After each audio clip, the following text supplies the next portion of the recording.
ये वाला हमने पढ़ा था, है ना, पिछली क्लास में।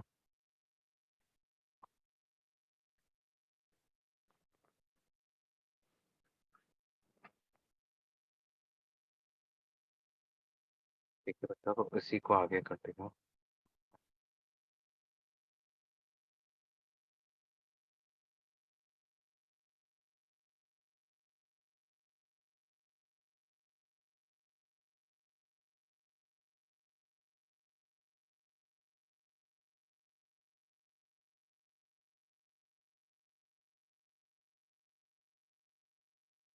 देखो बेटा, इस तरह का कुछ नेटवर्क है हमारे, लैडर ही है ना।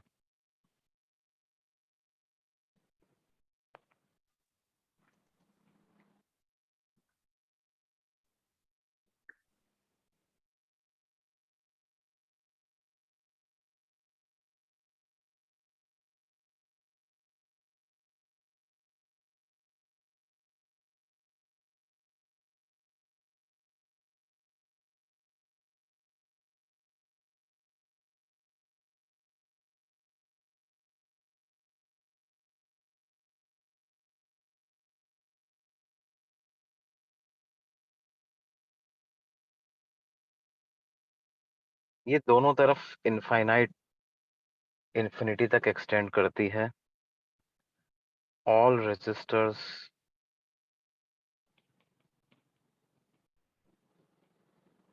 Have resistances equal to R. तो हमें पता करना है, find the equivalent resistance across the terminals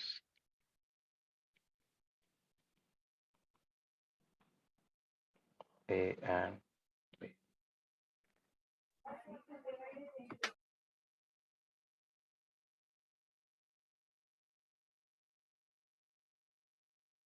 ये पता करना है।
तो कैसे करेंगे बच्चों इसको?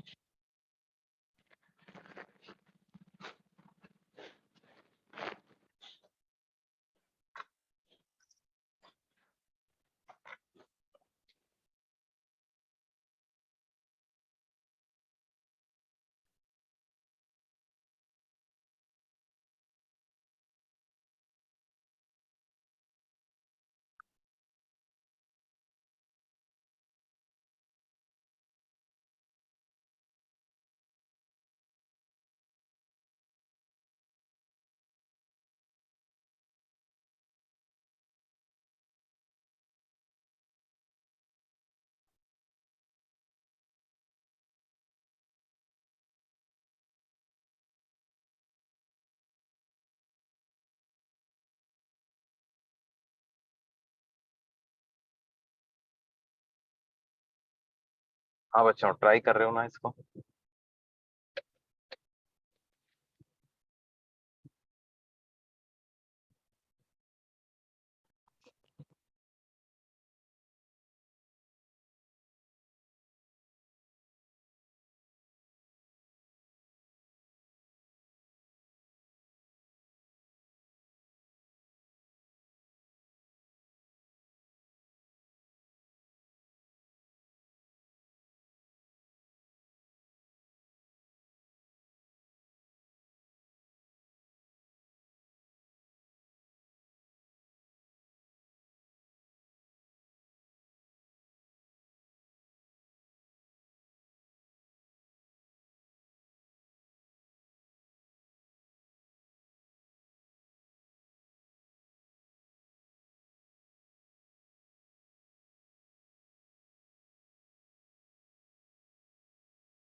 हाँ भाई, क्या आंसर आया इसका? सर आर कैसे का करेंगे? फोल्ड कर देंगे सर। फोल्ड कर सकते हैं क्या इसको? यस। ए बी के अबाउट फोल्ड कर दो इसको।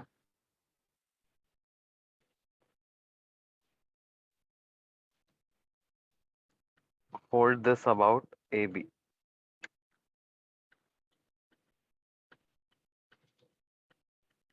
तो ए बी के अबाउट फोल्ड कर देंगे तो क्या होगा बच्चों?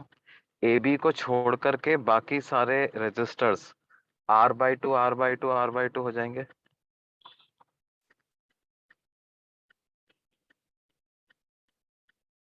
ए बी के अलावा बाकी जितने भी रेजिस्टर्स हैं, क्या हम बोल सकते हैं वो सबके सब आर बाई टू हो जाएंगे? Yes sir. Yes. A B के अलावा जितने भी रेजिस्टर्स हैं वो सबके सब आर बाई टू हो जाएंगे अगर हम इसको फोल्ड कर देते हैं। तो हमारे पास ये ऐसे सर्किट बन जाएगा, ए और बी। हाँ बोलो बेटे, कोई कुछ बोल रहा है क्या?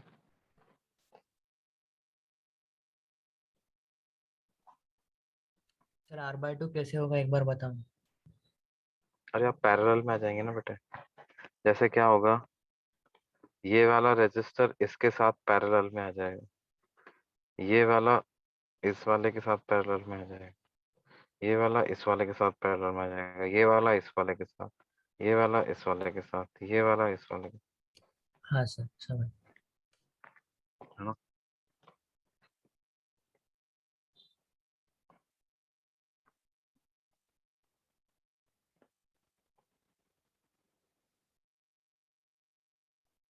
क्या हो जाएगा? R by two R by two R by two R by two R by to.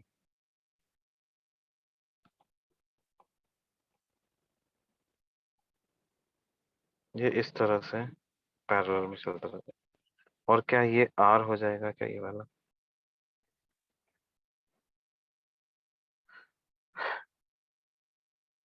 हाँ सर। अब देखो, अगर आपको सिमेट्री इंट्रोड्यूस करनी है ना तो इसको आर को थोड़ी देर के लिए हटा के रखो।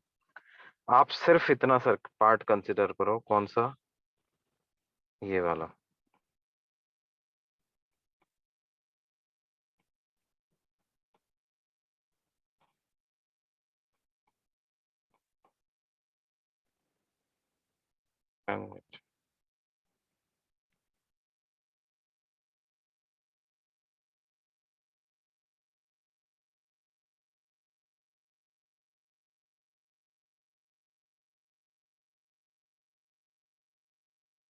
ऐसा ऐसा ऐसा बना के रखो आप, है ना? उसको बाद में लगा देंगे। पहले, अब मेरा कहने का मतलब क्या है, पहले इतने का इक्विवेलेंट पता लगा लेते हैं, फिर ये जो भी आएगा उसके साथ आर को पैरेलल में लगा देंगे तो फिर टोटल आ जाएगा अपने पास, है ना? यस अब सर। देखो ये पॉइंट्स हैं ए और बी।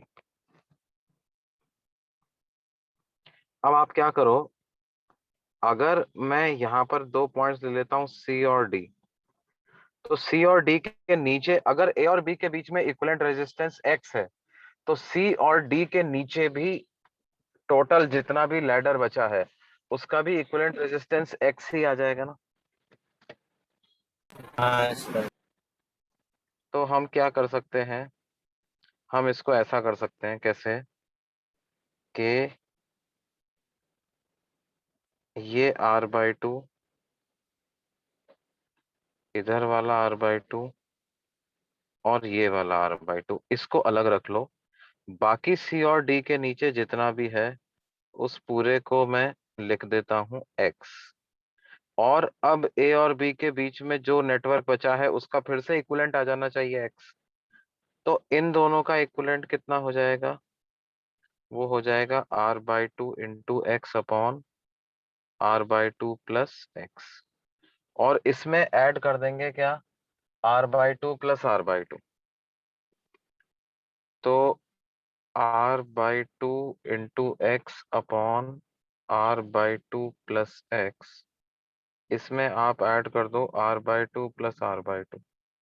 तो ये फिर से आ जाना चाहिए x के बराबर, यानी कि r/2 into X upon r/2 plus x, ये किसके बराबर हो गया? x माइनस r के बराबर हो, यानी r/2 इंटू एक्स ये बराबर हो गया x minus r into x plus r/2 के बराबर ये वैल्यू हो गई। तो हमारे पास आ जाएगा क्या? r/2 into X is equal to x से मल्टीप्लाई हुआ तो एक्स स्क्वायर, x r/2 से मल्टीप्लाई हुआ तो x r/2, फिर माइनस r x से मल्टीप्लाई हुआ तो minus r x, minus r r/2 से मल्टीप्लाई हुआ तो माइनस r²/2। ये ऐसा आ जाएगा। x r/2 से x r/2 कैंसिल होता है, तो X square minus R X minus r²/2 equal to 0, या लिख सकता हूँ 2x² minus 2rx minus r² equal to 0। इसका मतलब क्या आ गया हमारे पास?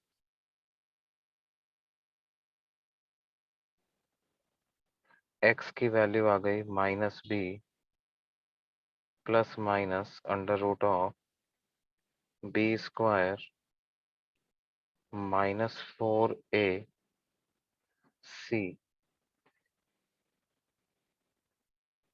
Divided by 2a।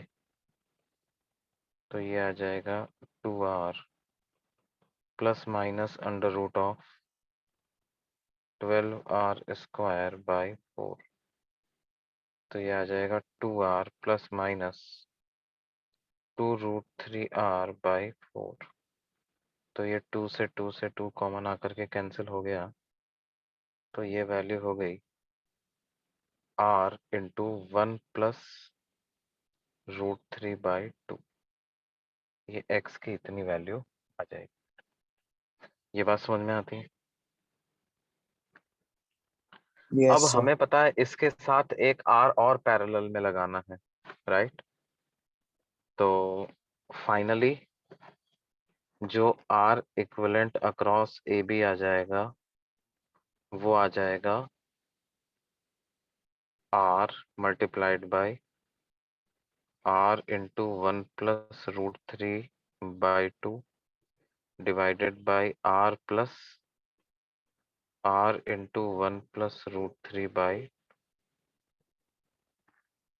तो एक r कॉमन आकर के कैंसिल हो जाएगा। ये हो जाएगा r into 1 plus √3 by 2 divided by, यहाँ से 2 एलसीएम लेंगे तो 2 प्लस 1 3 हो जाएगा, तो आ जाएगा 3 प्लस √3 बाई 2। तो 2 से 2 कैंसिल हो जाता है और अपने पास जो फाइनल वैल्यू इसकी आ जाएगी वो क्या आ जाएगी? यहीं पे लिख सकता हूँ मैं। ये हो जाएगा r into 1 plus √3 divided by √3 common ले लो तो √3 प्लस 1 बच जाएगा, 1 प्लस √3 से 1 प्लस √3 कैंसिल हो जाएगा और इसका फाइनल आंसर आ जाएगा r/√3। क्या ये बात समझ में आ रही है बच्चों? Yes, sir.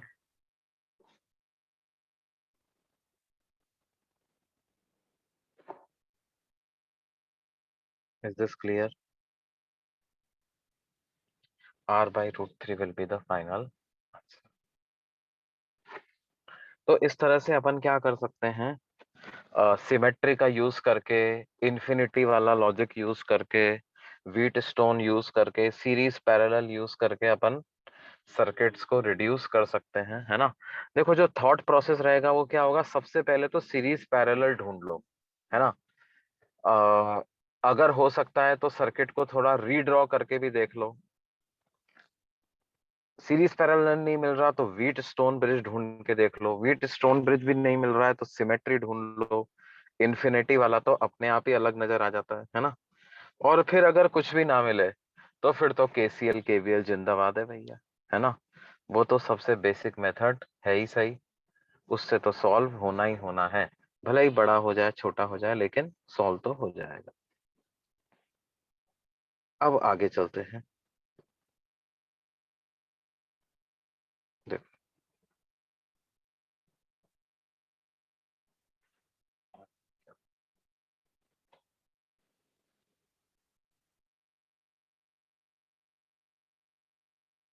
Combination of sales की बात करते हैं बच्चों।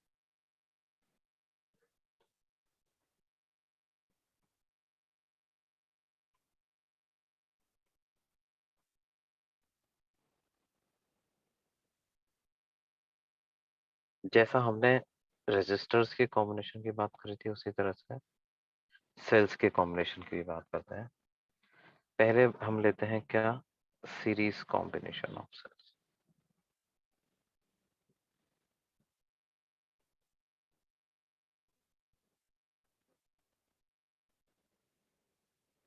कई सारे सेल्स इस तरह से कनेक्टेड हैं कि उन सब में से सेम करंट फ्लो हो रहा है, तो उन सारे सेल्स को क्या बोलते हैं, series combination.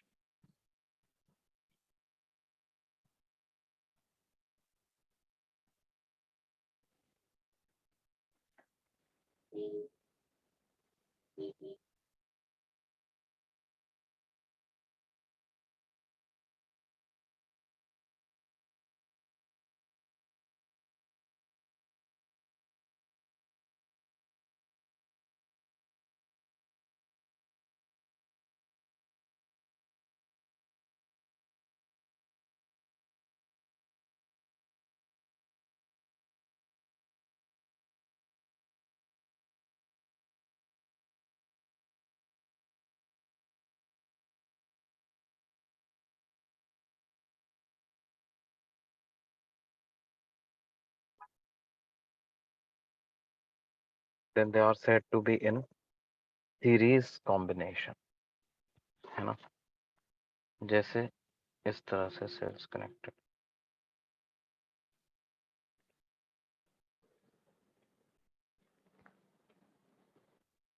E1 R1, E2 R2, E3 R3, E4 R4, और ये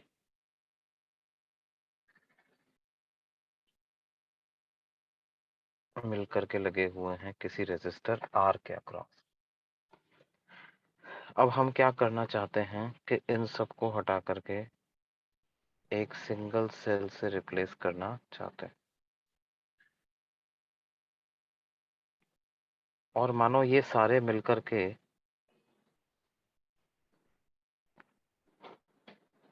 इस रेजिस्टर में कुछ I करंट फ्लो करवा पा रहे थे, तो हम ऐसा सेल ढूंढ रहे हैं कि वो अकेला ही सेम करंट इस रेजिस्टर में फ्लो करा दे।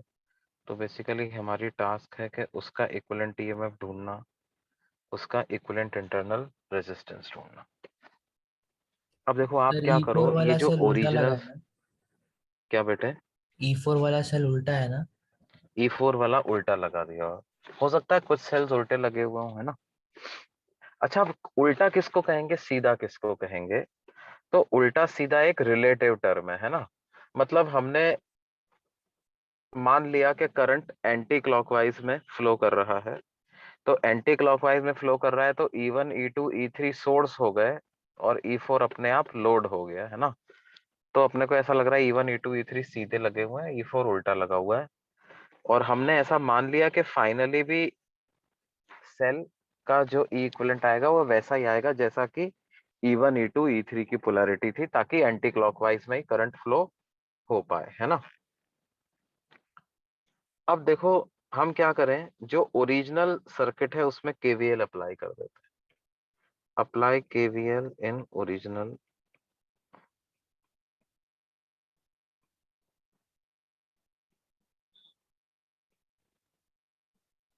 सर्किट। तो क्या है, जैसे इस वाले पॉइंट से आप स्टार्ट कर दो और ऐसे करंट के साथ साथ ही घूमते जाओ, है ना। तो यहाँ पे इधर से इधर जाओगे तो पोटेंशियल कम हो गया है, तो इसलिए लगा देंगे माइनस आई आर, है ना। फिर उसके बाद जब इस डायरेक्शन में चलोगे तो सबसे पहले ये वाली बैटरी आएगी। अब इसमें आप हाई से लो जा रहे हो, हाई से लो जा रहे हो तो यहाँ भी माइनस साइन लगेगा। और दूसरा क्या है, लोड की तरह से काम कर रही है, तो इसके अक्रॉस पोटेंशियल ड्रॉप आएगा ई प्लस आई आर, तो E four plus I into R. फिर थर्ड वाली बैटरी की बात करें तो वो तो सोर्स की तरह से काम कर रही है, तो और अब लो से हाई जा रहे हो, लो से हाई, तो प्लस प्लस कितना, ई three minus I are three.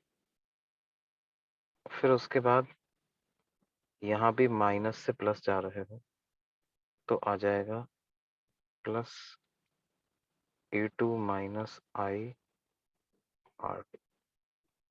फिर आखिरी वाले के लिए लिख देंगे E one minus I R one. अब ए पर पहुंच गए हो तो 0। तो आई वाली सारी टर्म एक साथ क्लब कर लो।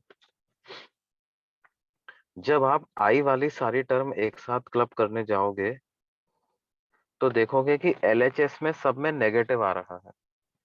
माइनस आई कॉमन लूं अगर मैं, तो क्या आ जाएगा, capital R plus R four plus R three plus R two plus R one. और ईएमएफ में क्या आ जाएगा, minus E four plus E three plus E two plus E one equal to 0। ये करंट वाली टर्म को उधर ले जाओ तो आपको मिल जाएगा एलएचएस में E one plus E two plus E three minus E four equal to I into R one plus R two plus R three plus R four plus capital are.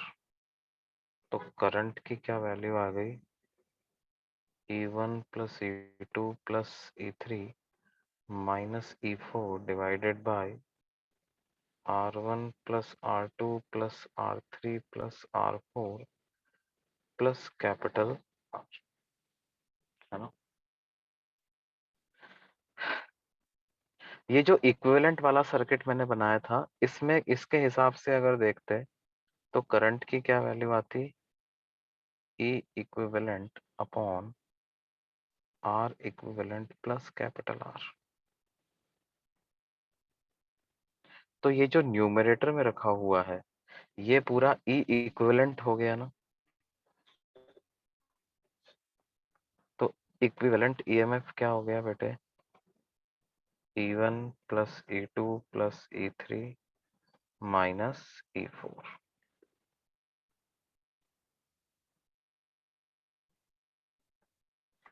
और R equivalent क्या हो गया बेटे, R one plus R two plus R three plus R four.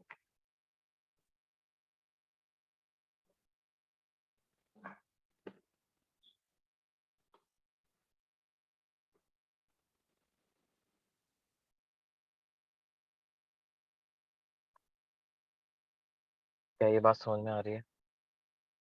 मतलब equivalent internal resistance निकालोगे तो polarity देखने की जरूरत नहीं है, वो तो सारे ऐड ही होंगे, है ना। लेकिन इक्विवेलेंट ईएमएफ जब निकालोगे तो उसमें पोलैरिटी देख लो। सर थोड़ा ऊपर ले सकते हो क्या पेज? हम्म, ये लो भाई।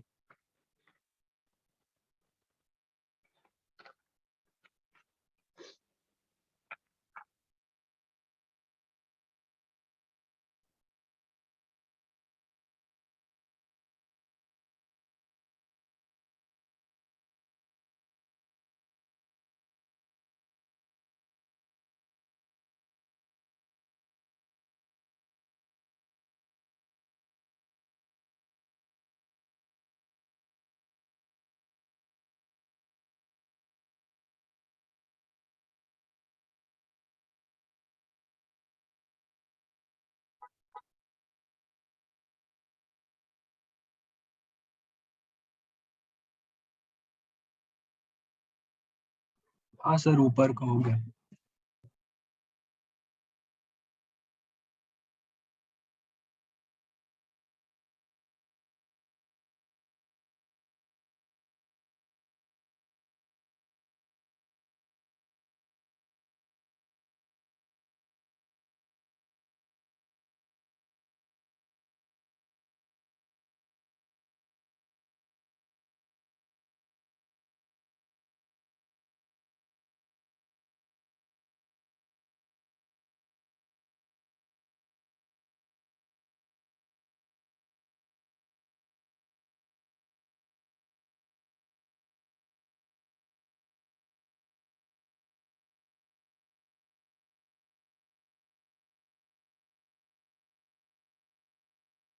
हो गया बच्चों ये? देखो, मतलब सिंपल सा मतलब क्या है, जो बैटरी सेम पोलैरिटी में लगी हुई है उनका ईएमएफ को पॉजिटिव ले लो, जो अपोजिट पोलैरिटी में लगी हुई है उसका ईएमएफ को नेगेटिव ले लो, आपको इक्विवेलेंट ईएमएफ मिल जाएगा, है ना। इसका एक स्पेशल केस क्या होता है, if N identical batteries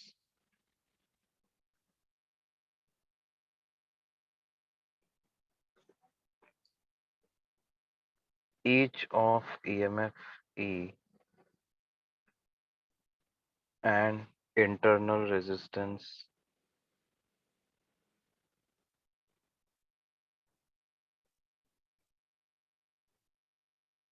small r are connected in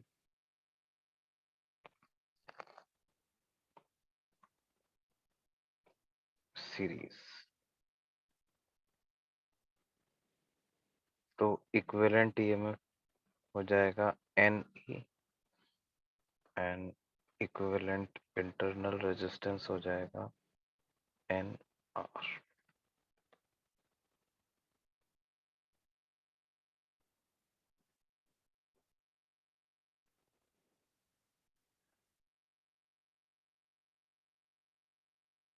ये बात समझ में आती बेटा?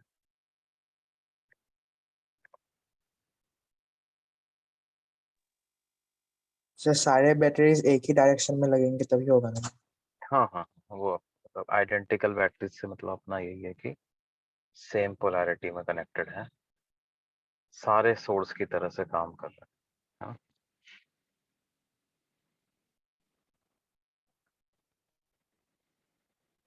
देखो, उसी तरह से पैरेलल कॉम्बिनेशन की बात करते हैं।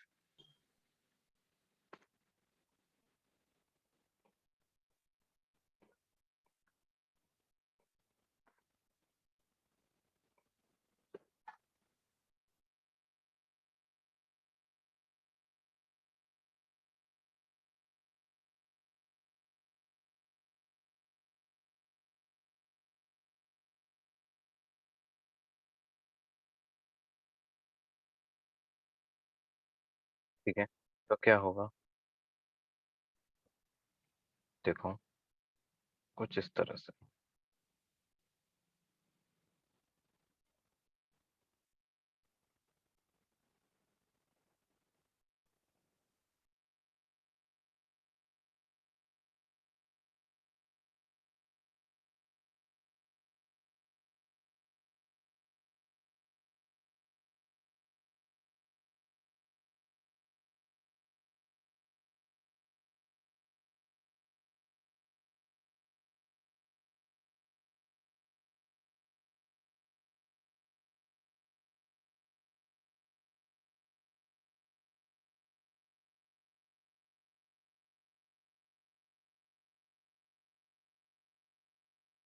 ये ऐसा है ना,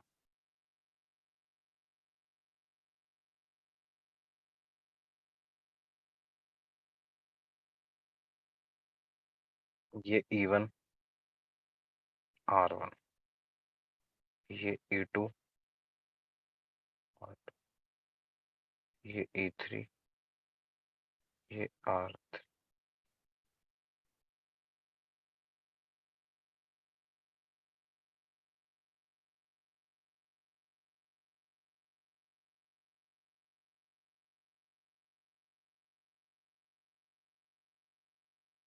ये रेजिस्टर आर, हम क्या चाहते हैं, इनको एक बैटरी से रिप्लेस कर दें।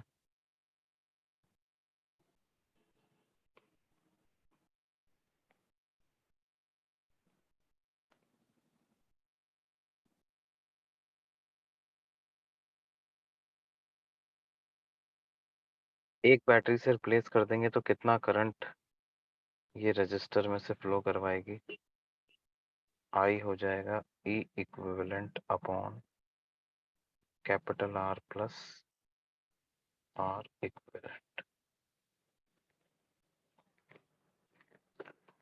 हम चाहते हैं वही करंट इसमें से भी फ्लो कर जाए।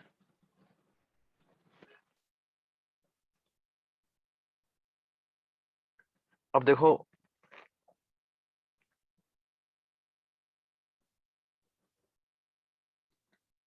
मान लो कि ये आई करंट आ रहा है, इधर से I1 आया,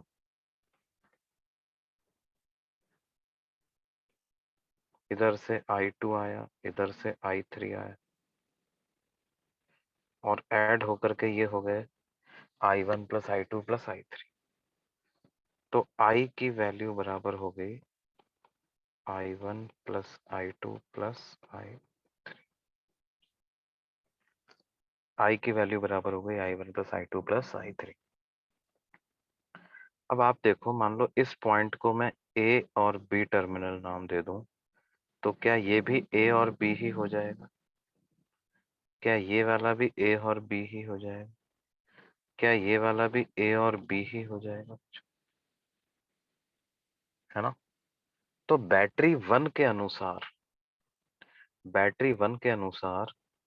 VA माइनस VB को क्या लिख सकते हो? क्या उसको E1 माइनस I1 R1 ऐसा लिख सकते हैं? और यही चीज कैपिटल R के अनुसार देखोगे तो इसको I इंटू कैपिटल R लिख सकते हैं। तो यहां से आपको क्या मिल जाएगा बच्चों? E1 minus I into capital R is equal to I1 R1। That means I1 की क्या वैल्यू मिल जाएगी?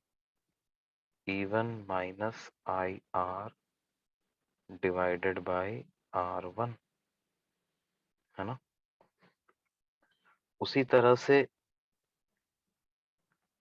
सेकंड वाली बैटरी को देखो तो उसमें VA माइनस VB की वैल्यू हो जाएगी E2 माइनस I2 R2, वो बराबर हो जाएगा IR के।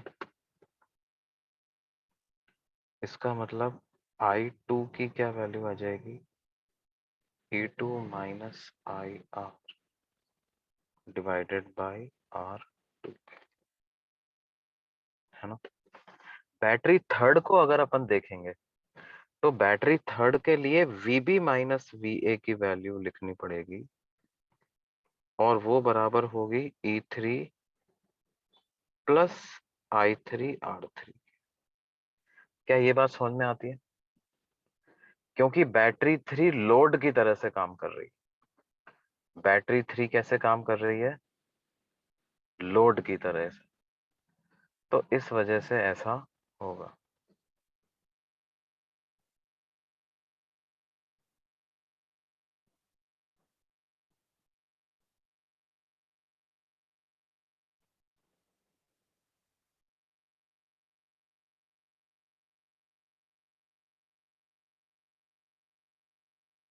तो अगर मैं इसको VA माइनस VB लिखूं यहां से, तो VA माइनस VB की क्या वैल्यू आएगी बच्चों? Minus of E3 plus I3 R3। और इसको आपको इक्वेट करना पड़ेगा किसके? I इंटू कैपिटल R के। तो आपके पास क्या आ जाएगा?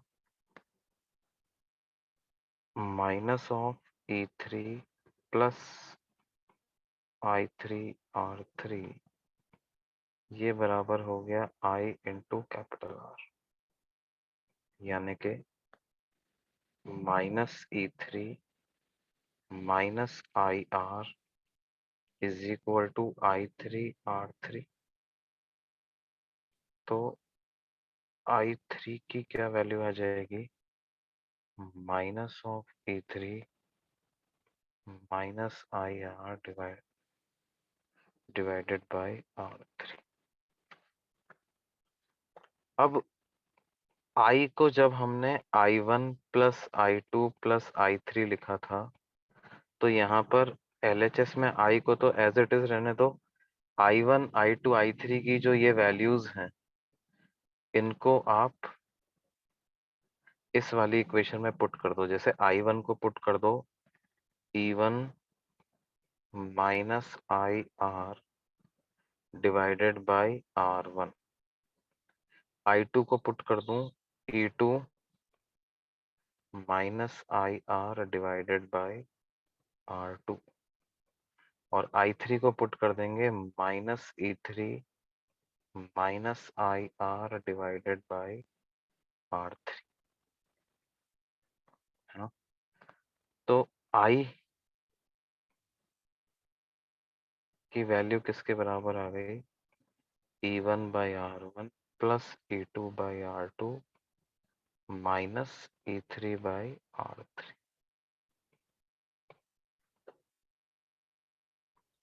और यहाँ से माइनस I कॉमन आया तो बन गया R by R1 plus R by R2 plus R by R3।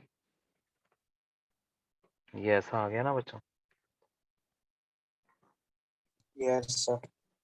I वाली टर्म को LHS में ले जाता हूँ तो I into 1 plus capital R into 1 by R1 plus 1 by R2 plus 1 by R3, ये बराबर हो गया जिसके E1 by R1 plus E2 by R2 minus E3 by R3। अब हम क्या करें, न्यूमरेटर और डिनोमिनेटर दोनों को 1 by R1 plus 1 by R2 plus 1 by R3 से डिवाइड कर दो। तो आपके पास क्या आ जाएगा, I into 1 divided by 1 by R1 plus 1 by R2 plus 1 by R3 plus capital R equal to E1 by R1 plus E2 by R2 minus E3 by R3 divided by 1 by R1 plus 1 by R2 plus 1 by R3। तो यहाँ से अपने पास I की क्या value आ जाएगी बच्चों? I की वैल्यू आ जाएगी E1 by R1 plus E2 by R2 minus E3 by R3 divided by 1 by R1 plus 1 by R2 plus 1 by R3 whole divided by R plus 1 upon 1 by R1 plus 1 by R2 plus 1 by R3। ये बात समझ में आती है बच्चों? अब इसको तुम आपके उससे कंपेयर करो, E equivalent upon R plus R equivalent. तो कंपेयर करोगे तो E इक्विवेलेंट का क्या वैल्यू आ जाएगा बेटे? E1 by R1 plus E2 by R2 minus E3 by R3 divided by 1 by R1 plus 1 by R2 plus 1 by R3। और R equivalent की क्या वैल्यू आ जाएगी? 1 upon 1 by R1 plus 1 by R2 plus 1 by R3, या जैसा parallel combination में होता है 1 by R equivalent is 1 by R1 plus 1 by R2 plus 1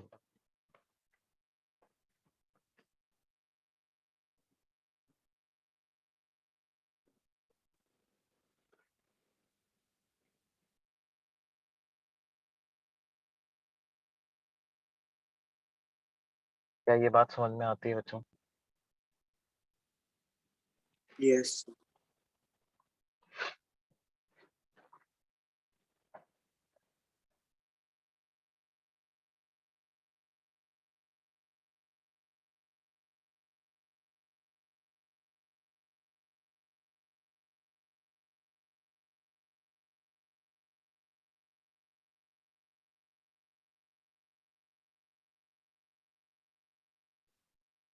ये हमें equivalent EMF in parallel and equivalent internal resistance in parallel combination का formula है ना? याद रखना है भाई ये फॉर्मूला। अच्छा, इसमें अगर आइडेंटिकल सेल्स कनेक्टेड हो गए तो क्या होगा? इफ एन आइडेंटिकल cells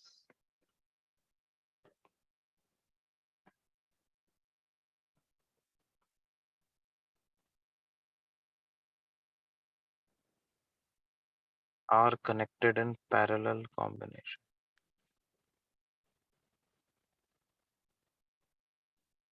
तो क्या होगा बच्चों? देखो E इक्विवेलेंट क्या हो जाएगा? E by R plus E by R कितनी बार? n बार आएगा ऐसा, divided by 1 by R plus 1 by R plus कितना? n बार। तो ये हो जाएगा n E by R divided by n by R, यानी कि ये वैल्यू E आ जाएगी।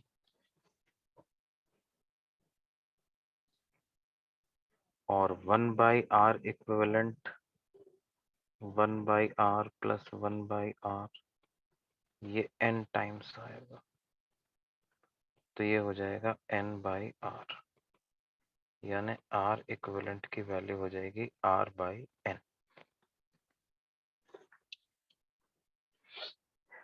क्या ये चीज समझ में आती है भैया? हाँ सर।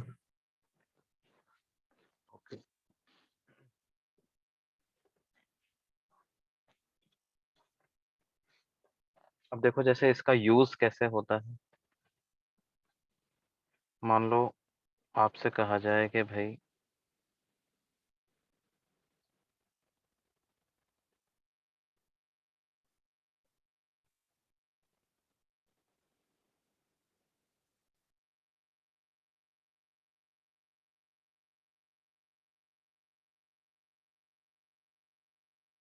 ये एक सर्किट है ना? इसमें से जो मान लो ये 4 वोल्ट है 2 ओम, ये 4 वोल्ट है 1 ओम, और ये कुछ 5 वोल्ट है और 1 ओम, है ना? मान लो हमसे पूछ रहे हैं कि I की वैल्यू क्या होगी, पता करो। Find the value of I in the given circuit.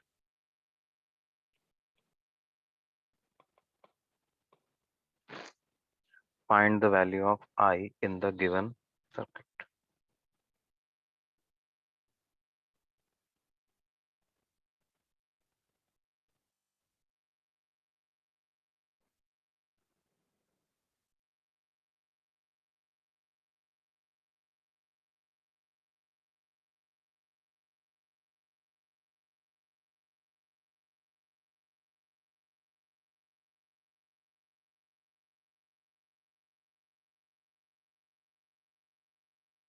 Sir तीसरे सेल में आपने वोल्टेज नहीं। तीसरे का वोल्ट, सॉरी, उसको वोल्ट ही लिखूं। ओम तो मैंने गलती से लिख दिया भाई।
तो देखो बच्चों,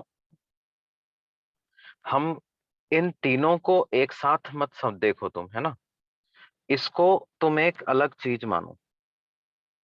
ये जो है ना, you treat this as separate entity, और इन दोनों को अलग मानो तुम। ऊपर वाले दोनों जो हैं वो पैरेलल कॉम्बिनेशन में है, ऐसा मानो। तो ऊपर वाले दोनों के लिए अपन इक्विवेलेंट का फॉर्मूला लगा दें। ई इक्विवेलेंट इक्वल टू, दोनों सेम पोलैरिटी में कनेक्टेड है ना। तो E1 by R1 plus E2 by R2 upon 1 by R1 plus 1 by R2। तो 4 बाई 2 इज 2, 4 बाई 1 इज 1, तो 2 plus 4 is 6 divided by 3 by 2। तो ये 4 वोल्ट के बराबर आ जाएगा।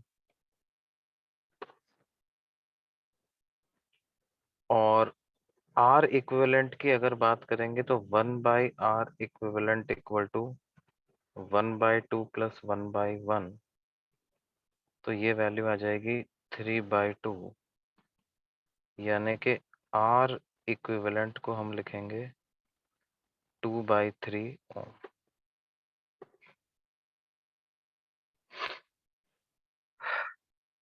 तो ऊपर वाले जो दोनों सेल हैं वो 4 वोल्ट और 2 बाई 3 इंटरनल रेजिस्टेंस से रिप्लेस किए जा सकते हैं। तो क्या हो गया, 4 वोल्ट और 2 बाई 3 ओम। और पोलैरिटी जैसी उनकी थी पहले वैसी की वैसी मैंने बना दी। और इसके साथ अब ये लगा हुआ है 5 वोल्ट और 1 ओम का,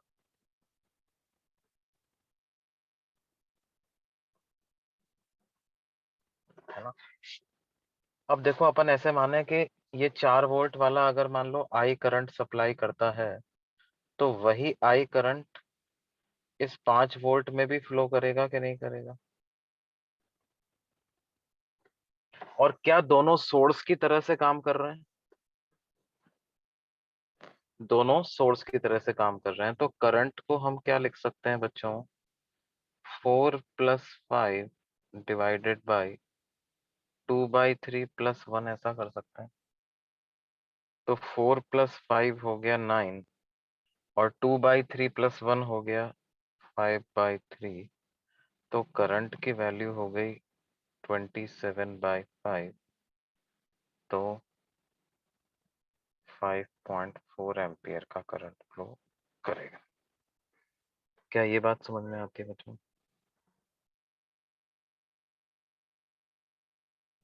यस सर। Yes sir. अच्छा, कुछ लोग कहते हैं सर आपने ये ऐसा क्यों किया, मतलब हमें तो लग रहा था कि तीनों ही पैरेलल में है। आप तीनों पैरेलल मान के भी कर सकते थे, वो तरीका भी मैं आपको सिखा देता हूँ। देखो कैसे है। आप तीनों को पैरेलल मान लो, लेकिन जब आप तीनों को पैरेलल मानोगे तो एक सेल उल्टा लगा हुआ है ये मानना पड़ेगा, है ना। ठीक है, तो ई इक्विवेलेंट क्या हो जाएगा,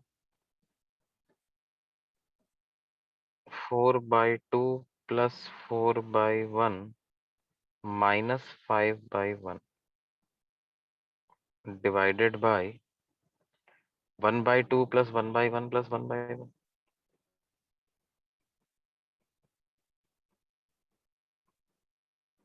4/2, तो 2 प्लस 4 6, 6 में से 5 गया तो 1, 1 और 1 2, 2 प्लस 1 बाई 2 हो जाता है 5 बाई 2।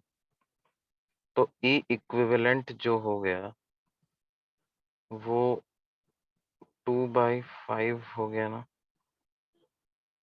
2 by 5 volt. क्यों बेटे? और आर इक्विवेलेंट अगर पता लगाएंगे तो 1 बाई आर इक्विवेलेंट की वैल्यू लिख देंगे 1 by 2 plus 1 by 1 plus 1 by 1। 1 plus 1 2, 2 plus 1 by 2 हो जाएगा 5 बाई 2। तो R इक्विवेलेंट की क्या वैल्यू आ गई 2/5 ओम। अब साहब हमने क्या कर लिया, इन तीनों का एक इक्विवेलेंट पता लगा लिया, है ना। और वो कितना आ गया 2/5 वोल्ट एंड 2/5 ओम, ऐसा आ गया।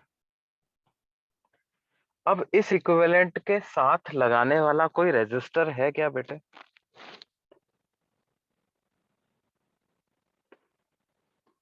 इसके साथ लगाने वाला कोई रेजिस्टर है क्या बच्चों?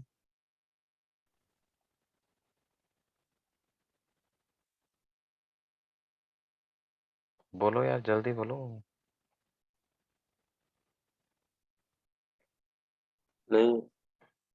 नहीं, इसके साथ लगाने वाला तो कोई रेजिस्टर नहीं है भैया। तो इसको मुझे ओपन सर्किट की तरह से ही मानना पड़ेगा। और ओपन सर्किट कैसे मानूंगा, तो इसमें से करंट कितना फ्लो करेगा बताओ? क्या इन तीनों के इक्विवेलेंट में से करंट 0 ही फ्लो करेगा?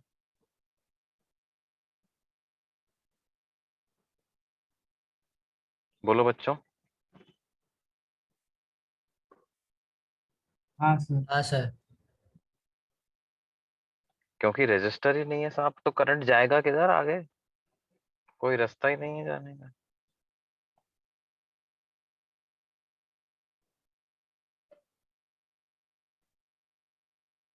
ये बात समझ में आती है बच्चों? Yes sir. अब अगर करंट 0 फ्लो कर रहा है, इसका मतलब जो टर्मिनल वोल्टेज आ रहा है ये वाला, इस पॉइंट को ए नाम दूं, इसको बी नाम दूं, तो क्या मैं बोल सकता हूँ VA माइनस VB 2/5 वोल्ट के बराबर ही आएगा, हाँ सर। है ना। अब अगर 2/5 वोल्ट के बराबर ही आएगा, तो यहाँ वो टर्मिनल वोल्टेज तो यही वाला तो है, इन्हीं इन्हीं दो के बीच में तो अपन ने बैटरी लगाई थी, है ना। तो अगर मान लो ये 5 वोल्ट वाले में से I करंट फ्लो होता है, ठीक है, तो हम क्या लिखेंगे E माइनस IR, है ना। Yes sir. ये B है, ये B है, ये A है, ये B है, ये A है। तो VB माइनस VA की क्या वैल्यू लिखोगे आप? VB माइनस VA की वैल्यू लिखोगे E minus I into R, ऐसे लिखोगे। और ये बोल रहा है VA माइनस VB 2/5 आ रहा है, तो इसके हिसाब से VB माइनस VA तो -2/5 आना चाहिए, है ना। इसका मतलब ये दोनों को बराबर कर दो आप, तो 5 माइनस I इंटू 1 बराबर होना चाहिए -2/5 के। तो 5 प्लस 2/5 की वैल्यू बराबर हो जाएगी I के। तो 5 5 जा 25, 25 प्लस 2 27/5 इक्वल टू I। तो I की वैल्यू 5.4 एम्पियर आ गई कि नहीं आ गई बच्चों? ऐसा भी कर सकते थे आप, मेरे कहने का मतलब है तीनों को भी मान सकते थे, लेकिन तीनों को मानने के बाद आगे क्या प्रोसीड करना है, वो ऐसे प्रोसीड करना है। तीनों को, 2 को मानो, 3 को मानो, उसमें कोई दिक्कत नहीं है। एक साथ कितनों को भी एक साथ आप इक्विवेलेंट में शामिल कर सकते हो, लेकिन शामिल करने के बाद आगे करना क्या है ना, वो ये करना है जो मैंने किया है। बात समझ में आई बच्चों? Yes sir. हाँ यस सर। सर। ओके।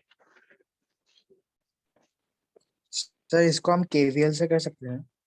बिल्कुल बिल्कुल कर सकते हैं, बिल्कुल। केवीएल से तो देखो, केवीएल तो क्या है, वो तो जैसे होता है ना, वन क्योर फॉर ऑल, क्या बोलते हैं अंग्रेजी में यार, कुछ कहावत होती है, मैं भूल गया क्या होती है, तुमको पता हो? आपकी वन भावना से रेमेडी फॉर ऑल डिजीज, ऐसा टाइप का कुछ। केसीएल केवीएल तो क्या है, मतलब रामबाण इलाज, वो तो सक्सेसफुल होगा ही होगा, नहीं? यस। लेकिन क्या है, बाकी सारे क्या है, बाकी सारे शॉर्ट ट्रिक है ना। केवीएल से का नुकसान बस यही है कि थोड़ा बड़ा हो सकता है ना, ये उसका नुकसान होता है। बाकी ऐसा नहीं होगा कि आंसर कभी उससे गलत आएगा या नहीं आ पाएगा, आएगा तो जरूर, निश्चित रूप से। ठीक है बच्चों? Yes sir. ओके। और देखिए, देखो इसमें क्या होता है, कुछ इस तरह के क्वेश्चंस भी पूछ लिए जाते हैं कि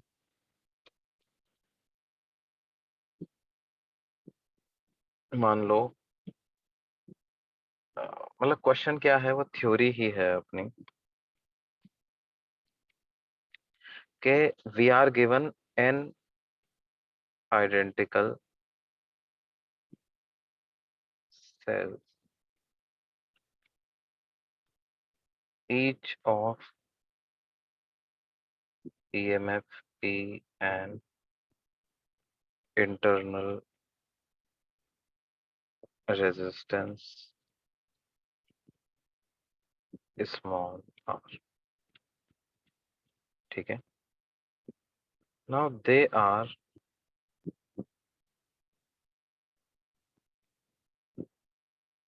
connected in a grid form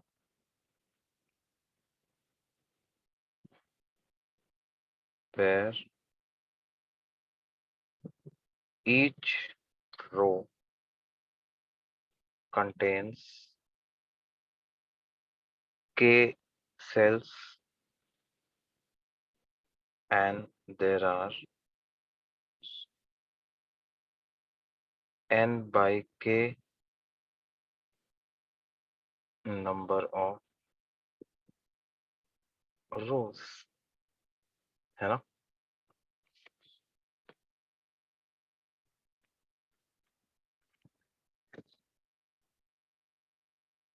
जैसे मान लो आपके पास 12 सेल्स हैं, है ना? और आपने क्या किया, एक रो में 3 सेल लगा दिए और ऐसी कितनी रो बना दी, 4 रो बना दी। तो 3 4 जा 12, टोटल 12 सेल्स हो गए, हर रो में 3 सेल्स।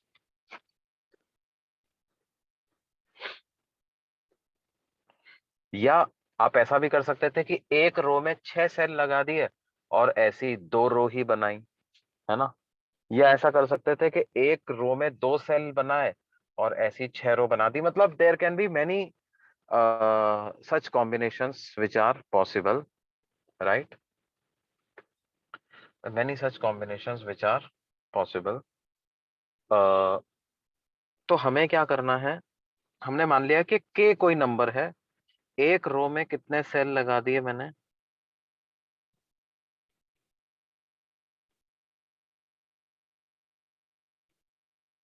k सेल लगा दिए, 1 2 3 अप टू k, है ना? और फिर इसी तरह की मैंने n divided by k rows बना दी।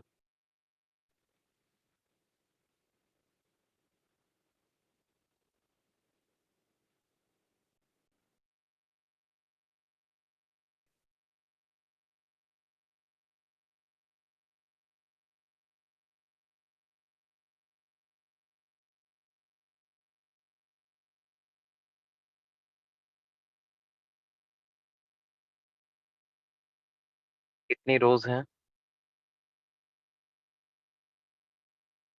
n अपॉन k, ताकि नंबर ऑफ रोज और number of cells in each row को मल्टीप्लाई करें, n by k into k करो तो कैपिटल N आ जाए।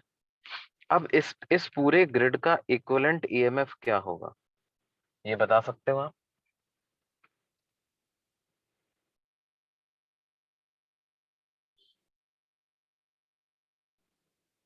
What will be the equivalent EMF of this entire grid?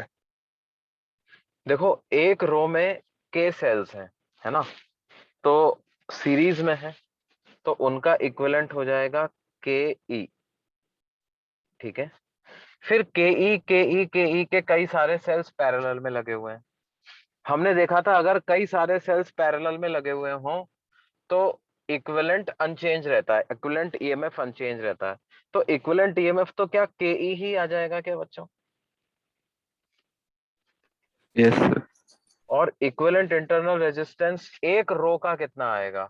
एक रो का इंटरनल रेजिस्टेंस आएगा एन आर। और ऐसी कितनी रोज है पैरेलल में? सॉरी एन आर नहीं, कितना आएगा? के आर। के आर। और ऐसी कितनी रोज हैं उतनी नंबर ऑफ रोज से डिवाइड कर दें, क्योंकि उतने सेल्स पैरेलल में हैं। तो कैपिटल एन बाई के से डिवाइड कर दो तो आर इक्विवेलेंट की वैल्यू आ जाएगी के square are by N.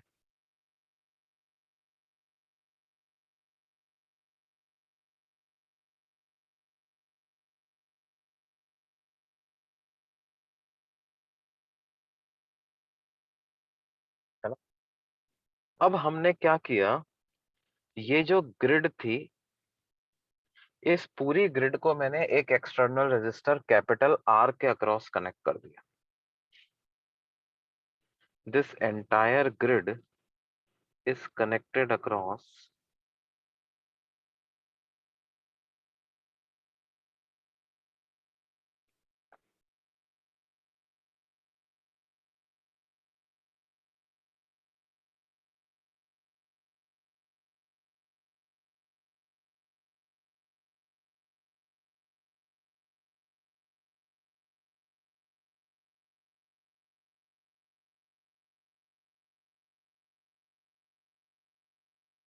this entire grid is connected across an external resistor capital R।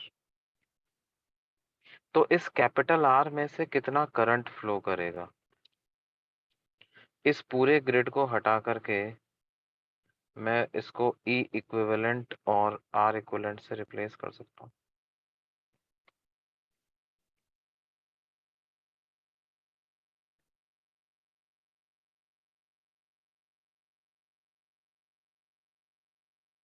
E equivalent और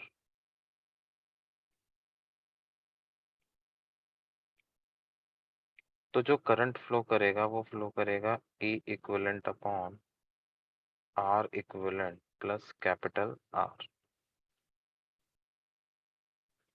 और E इक्विवेलेंट को क्या लिख सकते हो? E इक्विवेलेंट को आप लिख सकते हो K इंटू E। और R इक्विवेलेंट को क्या लिख सकते हो? K into R divided by N by K plus capital R। तो ये हो जाएगा K into E divided by K square R by N plus capital R। अब हमें क्या करना है? हमें K पता करना है। Find K so that current is maximum। जहां पर कांस्टेंट क्या है? Capital N, capital R, E, small r, ये सब constants. Total number of cells आपको दिए गए हैं, उन सबका ईएमएफ क्या है वो दिया गया है, इंटरनल रेजिस्टेंस क्या है वो दिया गया है, और एक्सटर्नल रेजिस्टेंस किसके अक्रॉस कनेक्ट करना है ये दिया गया है। आपको बस करना क्या है, ये पता करना है कि उनको हम कैसे कनेक्ट करें। मतलब कितने सेल सीरीज में लगाएं, कितने पैरेलल में लगाएं, ऐसी कितनी रोज लगाएं, ताकि कैपिटल आर में से फ्लो करने वाला जो करंट है वो मैक्सिमम हो जाए, है ना?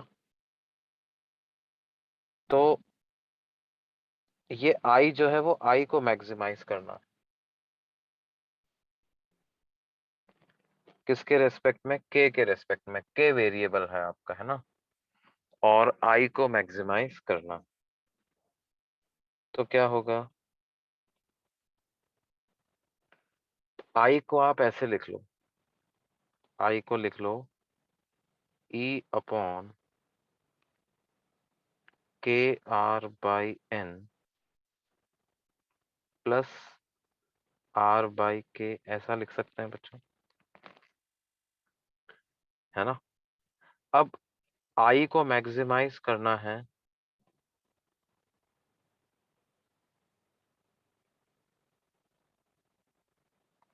इसका मतलब है कि डिनोमिनेटर को मिनिमाइज करना।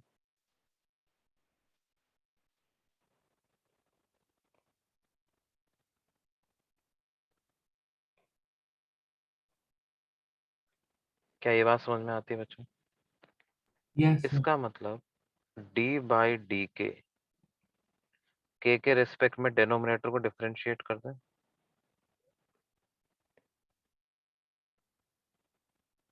ये 0 होना चाहिए। तो क्या हो जाएगा, पहली टर्म में r बाई एन बाहर आ गया, d बाई डी के ऑफ के करेंगे तो 1 आ जाएगा। दूसरी टर्म में r को एज इट इज रहने दिया, -1/k² 0 आ गया। तो r by capital N equal to capital R by k²। तो k की जो वैल्यू आ जाएगी वो आ जाएगी n into r by small r।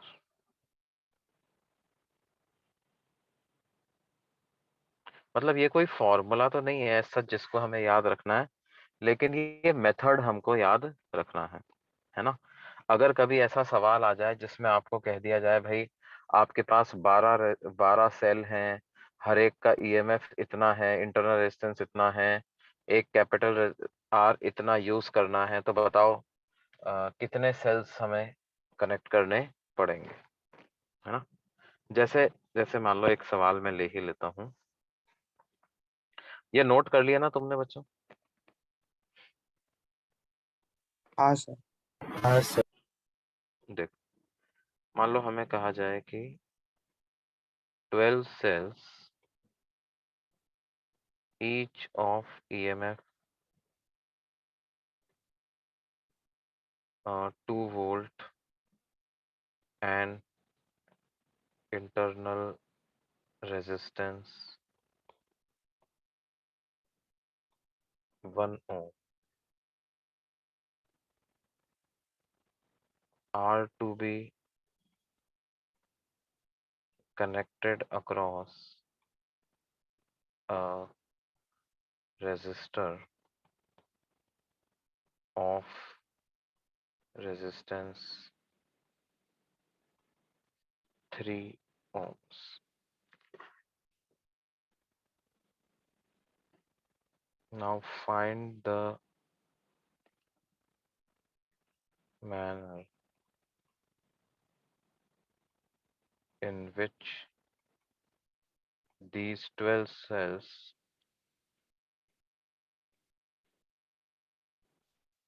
must be connected in a grid form, must be connected in a grid form so that current is maximum.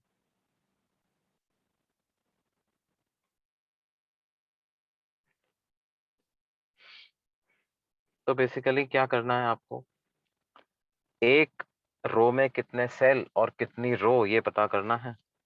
तो क्या करें, के का फॉर्मूला अप्लाई कर दो।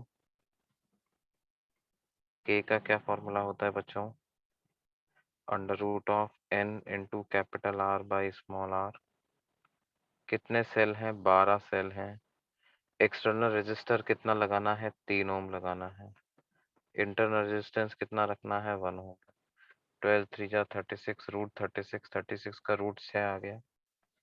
इसका मतलब नंबर ऑफ सेल्स इन अ रो ये 6 हो जाएंगे, एंड नंबर ऑफ रोज कितनी हो जाएंगी बच्चों, 2 हो जाएंगे, फॉर मैक्सिमम करंट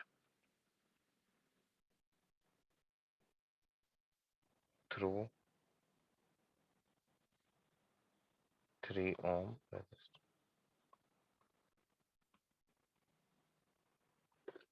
क्या ये बात समझ में आती है बच्चों? Yes, sir. ओके, तो ये हमारा क्या है, कॉम्बिनेशन ऑफ सेल्स की बात है भाई, है ना। देखो कॉम्बिनेशन ऑफ सेल्स के क्वेश्चन जो हैं वो आप लोग मतलब बिना फॉर्मूला लगाए हुए भी कर सकते हो। कोई कॉम्बिनेशन का फॉर्मूला ही लगाना है ऐसा कोई जरूरी तो बिल्कुल नहीं है, लेकिन कभी कभी आसान हो भी जाता है ना। तो अपने को तो सारी टेक्निक पता होनी चाहिए, पता नहीं कब किससे आसानी से सॉल्व हो जाए क्वेश्चन। अब देखो, अब हम बात करते हैं किसकी बच्चों, इंस्ट्रूमेंट्स की।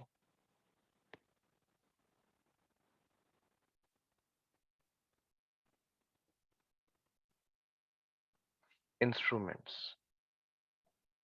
इंस्ट्रूमेंट्स मतलब वो डिवाइसेस जो कि इलेक्ट्रिकल सर्किट में करंट, वोल्टेज वगैरह नापने के काम आती हैं। तो सबसे पहला इंस्ट्रूमेंट जो हम पढ़ने वाले हैं वो होता है क्या, गैल्वेनोमीटर। वैसे तो गैल्वेनोमीटर 2-3 टाइप के होते हैं, लेकिन अभी हम बात कर रहे हैं किसकी, moving coil galvanometer.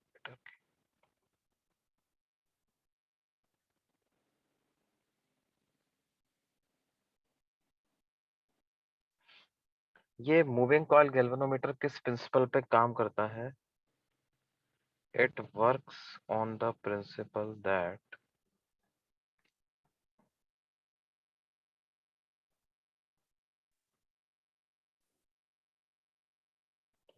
current carrying coil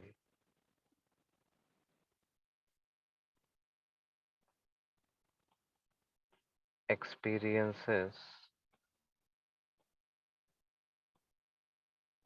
torque when placed in a region of magnetic field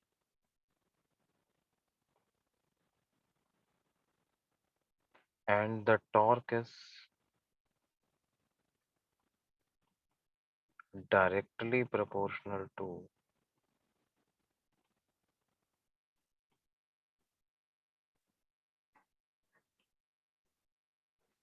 the current in the coil।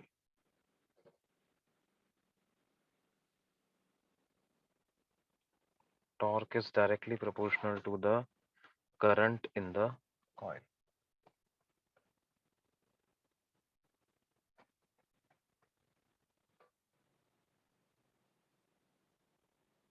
Torque is directly proportional to the current in the coil, है ना।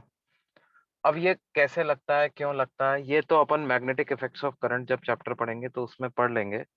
अभी अपने को ये याद रखना है, मैं डायरेक्ट फॉर्मूला बता रहा हूं, जो टॉर्क ऑफ मैग्नेटिक फील्ड होता है वो बराबर होता है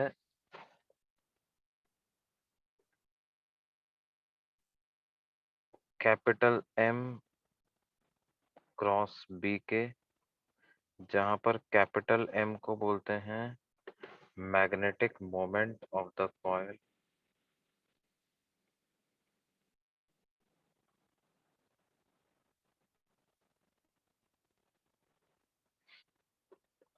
और मैग्नेटिक मोमेंट का मैग्नीट्यूड बराबर होता है current into number of turns into area of the coil.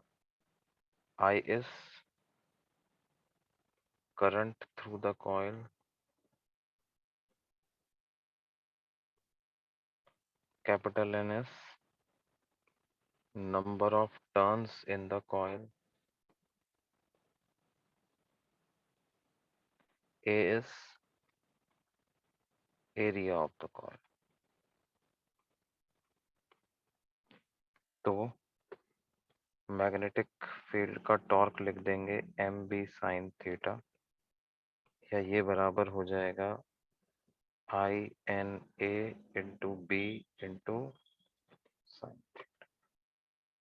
ये टॉर्क ऑफ मैग्नेटिक फील्ड इतना आता है। Theta is angle between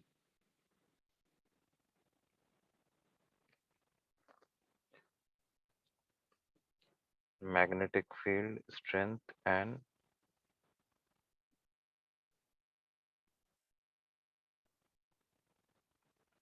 normal to the plane of the coil।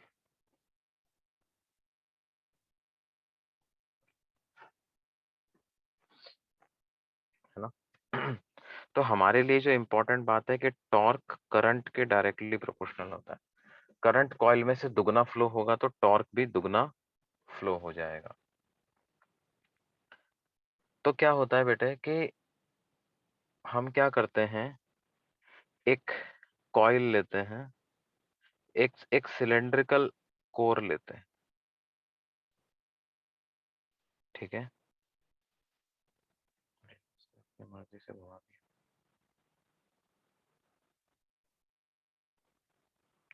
एक सिलेंड्रिकल कोर लेते हैं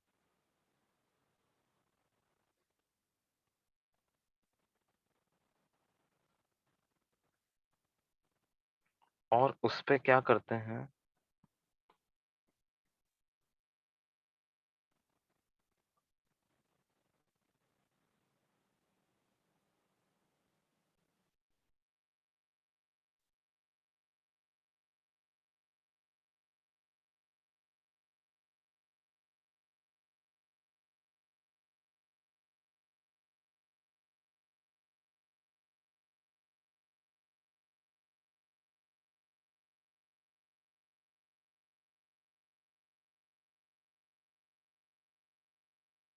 वायर की वाइंडिंग कर देते हैं।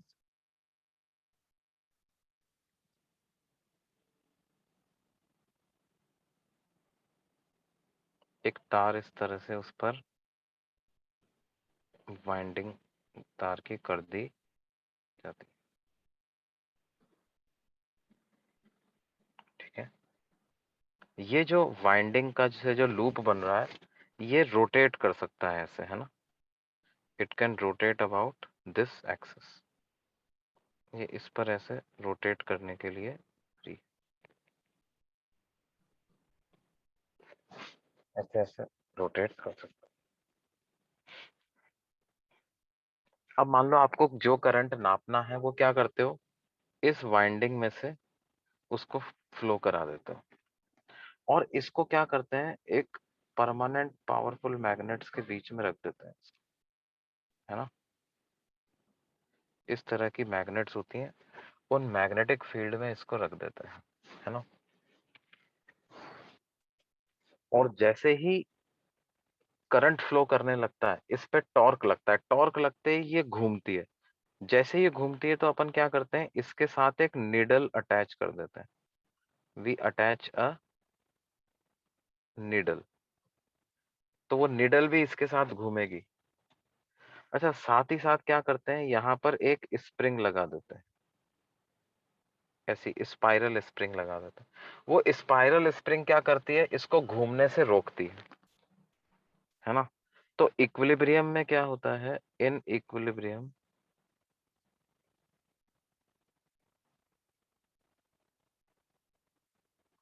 जो torque exerted by magnetic field बराबर हो जाता है टॉर्क एक्सर्टेड बाय स्प्रिंग। और स्प्रिंग का जो टॉर्क होता है वो थीटा के डायरेक्टली प्रोपोर्शनल होता है, तो उसको सी थीटा लिख देते हैं। और मैग्नेटिक फील्ड का टॉर्क जो होता है वो INA के बराबर होता है। यहाँ पर हम ऐसे एडजस्ट करके रखते हैं मैग्नेटिक फील्ड को कि थीटा 90 डिग्री रहता है हमेशा। कॉइल के नॉर्मल के बीच में और मैग्नेटिक फील्ड के बीच में एंगल हमेशा 90 डिग्री रहता है।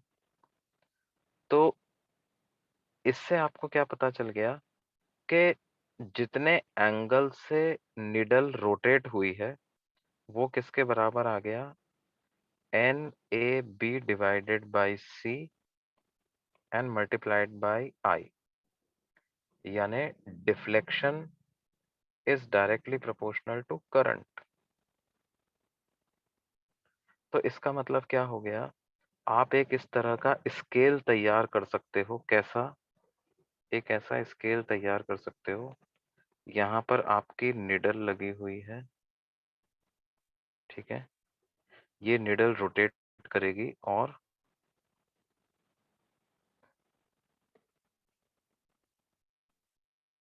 जैसे आपको किसी तरह पता, आपने एक बार नॉन करंट भेज दिया इसमें और आपने देखा कि यार 5 मिली एम्पियर के लिए 10 डिग्री का डिफ्लेक्शन होता है, तो आपने 5 मिली एम्पियर 10 डिग्री पे लिख दिया, 20 डिग्री पे ले जा करके आपने 10 मिली एम्पियर रख दिया, 15 डिग्री पर ले जा करके 15 मिली एम्पियर रख दिया, 20 मिली एम्पियर रख दिया, ऐसे ऐसे आपके पास तैयार। तो आपके पास एक करंट मेजरमेंट डिवाइस तैयार हो गई ना।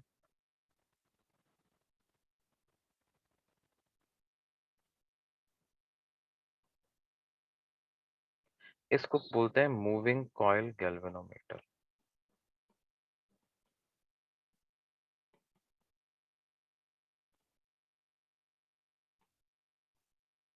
क्या ये बात समझ में आती है बच्चों? यस सर, प्रीवियस पेज दिखाइए। हाँ बेटा।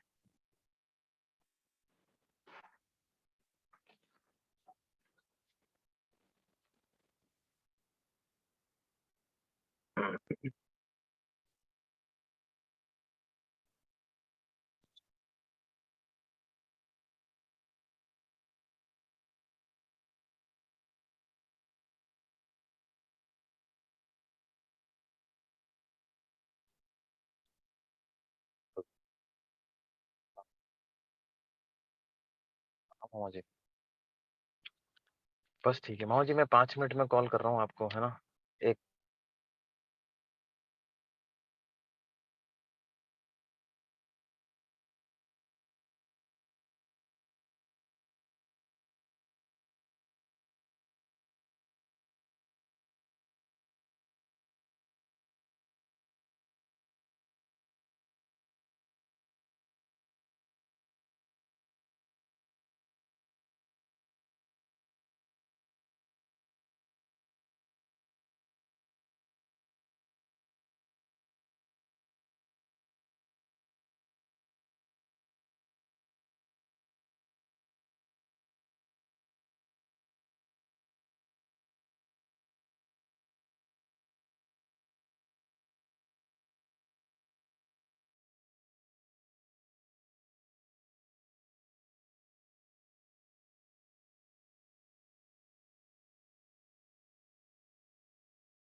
हाँ बच्चों, नोट कर लिया क्या भाई? हाँ सर।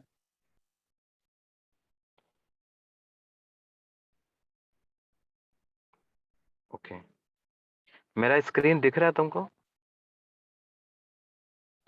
अभी नहीं दिख रहा सर।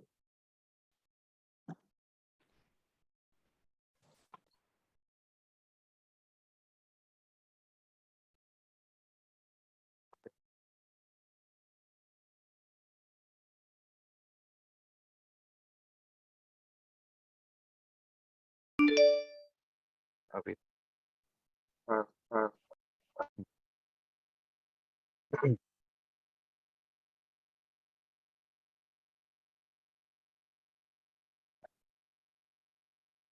तो ठीक है बच्चों, फिर बाकी अपन अगली क्लास में कंटिन्यू करेंगे इसको, है ना, मूविंग कॉइल गैल्वेनोमीटर को।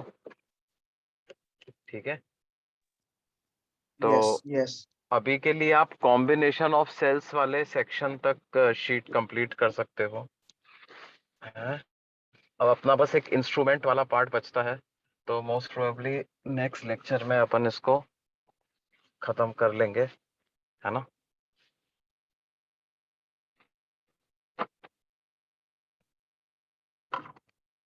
ठीक है बच्चों, अगली क्लास में मिलते हैं फिर हम। Bye bye bye bye. Bye. Bye.